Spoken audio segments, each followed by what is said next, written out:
सपा सांसद अब्दाल अंसारी ने मोहन भागवत के बयान पर कहा, खुद का बयान सुना जाए ताकि प्रतिक्रिया देना मुनासिब होगा। इसी को लेकर मीडिया से बात करते अनेक विषयों पर किया चर्चा। देखिए खबरें आज भी के लिए जनपद गाजीपुर से रिजवान अंसारी की रिपोर्ट। सर, आज जिला पंचायत की जो बैठक रही, क्या रहा बैठक में? बैठक थी और सदस्यों ने कई बुनियादी मुद्दों पर आपत्ति जताई। अंतोगत्वा बैठक स्थगित हो गई। जवाब नहीं दे सके अपर मुख्य अधिकारी या जो भी मीटिंग का संचालन व्यवस्था संभाल रहे लोग थे, मुख्य विकास अधिकारी भी थे।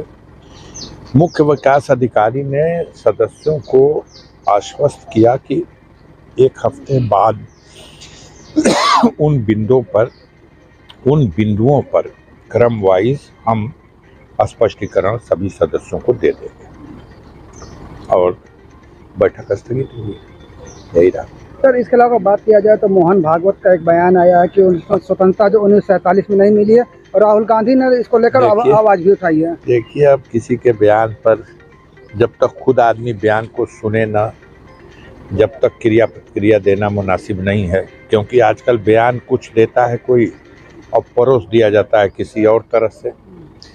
जहाँ तक देश की आज़ादी का सवाल है तो वो तिथि निश्चित है 15 अगस्त 1947 और भारत एक गणतंत्र राष्ट्र किस दिन से काउंट किया जाएगा वो तिथि निश्चित है 26 जनवरी 1950।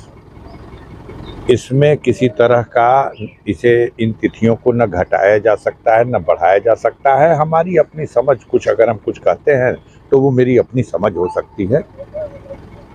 देश में संविधान है, लोकतंत्र की व्यवस्था है और भारत में आज़ादी मिलने के बाद से ही यहाँ जो कमज़ोर वर्ग है, दबे कुचले लोग हैं, जिनको उनका हक हिस्सा मिलना चाहिए था, विडंबना ये है कि उन्हें न सामाजिक प्रतिष्ठा मिली न उनको हक हिस्सा मिला।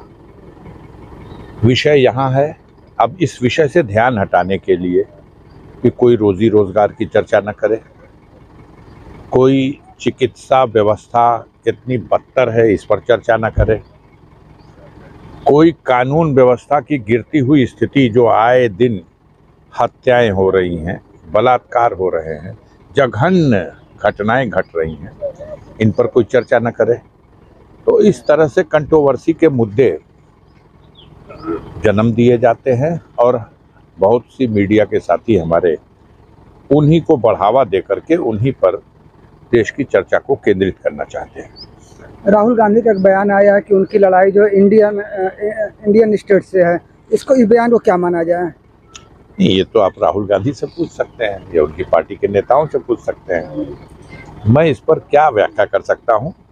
नेता प्रतिपक्ष हैं लोकसभा में और उनका जो बयान है तो उसके पीछे क्या तथ्य है और क्या कहना चाहते हैं उसके आगे पीछे गायब कर दिया जाए और सिर्फ इतनी बात कह करके किसी से टिप्पणी ली जाए, मैं मुनासिब नहीं समझता इस पे कोई टिप्पणी देना। सर, इसके अलावा सैफ अली खान के जो कल जानलेवा हमला हुआ है, कल हमला हुआ है, सलमान खान उसके बाद सैफ अली खान खतरे से बाहर हैं। उनके उस सुरक्षित भवन में कैसे कोई घुसा और कैसे इतनी बड़ी घटना को अंजाम दिया, यह चिंता का विषय है। कानून व्यवस्था का सवाल है, इसकी जांच हो रही है। पता चल रहा है कि हमलावर शायद पकड़ भी लिया गया है। अब सारे रहस्यों से पर्दा उठ जाएगा, लेकिन इतना सही है कि घोर लापरवाही हुई है उनकी सुरक्षा को लेकर। महाकुंभ में जो शाही स्नान के बाद जो लगातार भीड़ का दावा किया जा रहा है, उसको लेकर क्या लगता है सर? अब भीड़ के दावे पर यह महाकुंभ और इसमें भीड़ के किसी दावे पर क्या कहा जा सकता है? भीड़, मैं इतना जानता हूं कि 5 लाख से अधिक संत, महात्मा, सिद्ध पुरुष, तमाम दूर दराज के देश के कोने कोने से आए हुए लोग आस्था में वहां उपस्थित होकर के अपनी साधना कर रहे हैं। लाखों की संख्या में नागा लोग आए हुए हैं, बहुत से अखाड़े आए हुए हैं। कोई संख्या नहीं है, देश नहीं दुनिया के दूसरे देशों से भी लोग आए हुए हैं।